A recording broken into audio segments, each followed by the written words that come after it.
Tu as 500 personnes qui sont allongées partout, dans les couloirs et cetera. Elles sont le regard, comme ça, un peu au plafond, le regard un peu hagard, assommées, par le choc, de ce qui s'est passé.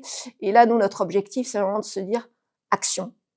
Action pour que ces personnes puissent rebouger, se remettre debout.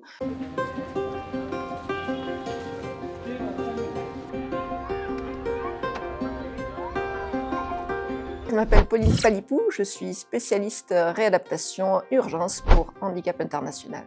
Ça fait déjà 10 ans, je finissais ma mission en Irak, à Bagdad. J'avais vu les informations, tremblement de terre, Népal. Et là, je reçois un coup de téléphone de Handicap International pour me dire: «Est-ce que tu es dispo?» J'avais prévu de... Alors, j'atterrissais à Paris, je devais reprendre un train pour Toulouse pour être un repas de famille. Du coup, je n'ai pas pris le train pour Toulouse, je suis partie directement à Lyon, au siège, pour avoir mes premiers briefings, récupérer du matériel. Et puis après, on est reparti quelques ans avec le vol pour Katmandou. On a atterri, on a vraiment pu voir les maisons effondrées. Encore on va en direction du bureau et là on mesure encore un peu plus l'ampleur de ce qui nous attend, avec des routes bloquées, des gens qui vivent dans des abris de fortune parce que leurs maisons sont détruites. On arrive au bureau, on a un accueil formidable de l'équipe népalaise et puis on prend connaissance de nos conditions de vie. On est dans le jardin du bureau de Handicap International avec pas mal de tentes plantées et on dort avec le staff népalais qui n'a pas d'autre endroit où dormir et qui sont avec leur famille. On était 40 à dormir dans le jardin sous les différentes tentes. Il y a pas mal de répliques, il y a pas mal de secousses. On sent la terre trembler encore les nuits.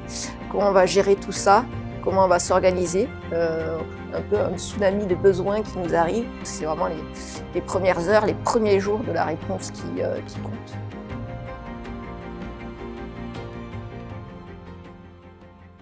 Quand on est arrivé dans les hôpitaux à Katmandou et surtout le grand hôpital de Katmandou, tu as 500 personnes qui sont allongées partout, dans les couloirs, etc.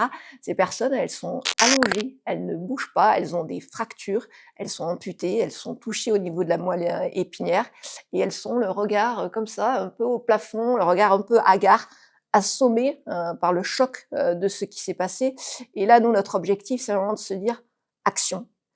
Action pour que ces personnes puissent rebouger, se remettre debout. Donc on a toute une équipe de kinésithérapeutes, d'ergothérapeutes népalais qui, eux aussi, ont été impactés par cette crise et sont là pour vraiment aider et mettre leur expertise à profit des différentes personnes blessées. Et là, c'est vraiment un enjeu de fournir les premières aides techniques, béquilles, fauteuils roulants, pour que les personnes puissent se déplacer et de nouveau pouvoir dialoguer les yeux dans les yeux. Et on y va. Ensuite, on commence à avoir des informations qu'à l'extérieur de Katmandou, donc dans les zones un peu plus rurales, qui ont été beaucoup impactées, il y a peu de services en place. On décide on va à Nouakchott. C'est à 3 heures de route de Katmandou. Donc là, on est vraiment c'est dans la campagne, quoi. Donc le paysage est malgré tout magnifique, mais on voit que du coup, c'est aussi beaucoup plus pauvre. Les populations sont beaucoup plus désemparées parce qu'il y a peu d'aide humanitaire qui était arrivée. Handicap International en faisait partie des premiers. Et là, c'est vraiment un grand champ, un grand champ vide. On voit que l'hôpital a été détruit, il est affaissé. Et là, on a un hôpital de campagne qui a été constitué. Et donc, on est toute une équipe et on va évaluer les premiers besoins. Les gens ont un traitement médical, chirurgical. Donc là, il y avait c'était pas mal de lits dehors ou sous des tentes. Ils ont des fractures, ils ont des amputations, mais il n'y a pas du tout de service de réadaptation en place. Et ça, on se dit, on peut faire, nous, quelque chose Handicap International. Donc, ce que je fais, j'appelle l'équipe à Katmandou. Je fais, là, il y a un besoin. Si vous pouvez m'envoyer 2 kinésithérapeutes. Et le lendemain, ces kinésithérapeutes arrivent avec un stock d'aide technique et commencent le service de réadaptation. Il y avait un petit garçon, il devait avoir 5-7 ans, qui avait une fracture. Donc, il était tout allongé. Il avait sa maman à côté, il avait ce qu'on appelle des broches pour tenir la fracture. Il était désemparé de la situation. On lui donne les premières béquilles, il peut se remettre debout et le sourire, ouais, de nouveau refait surface et sa maman aussi était vraiment, vraiment heureuse.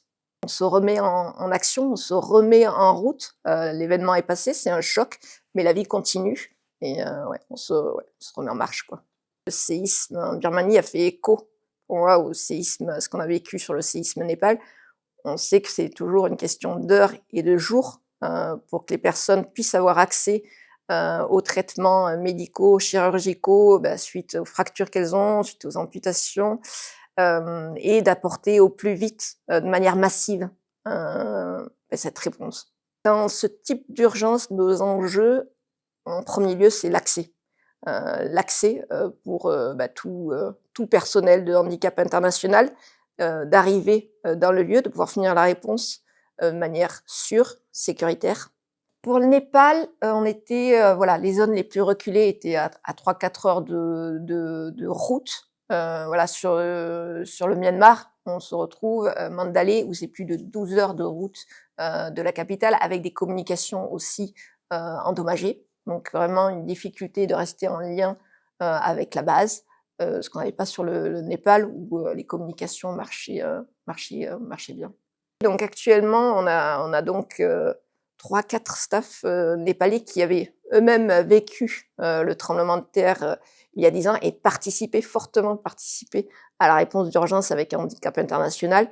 Et bien maintenant, c'est eux qui apportent et soutiennent la réponse au Myanmar. N'oublions pas ces personnes les plus affectées.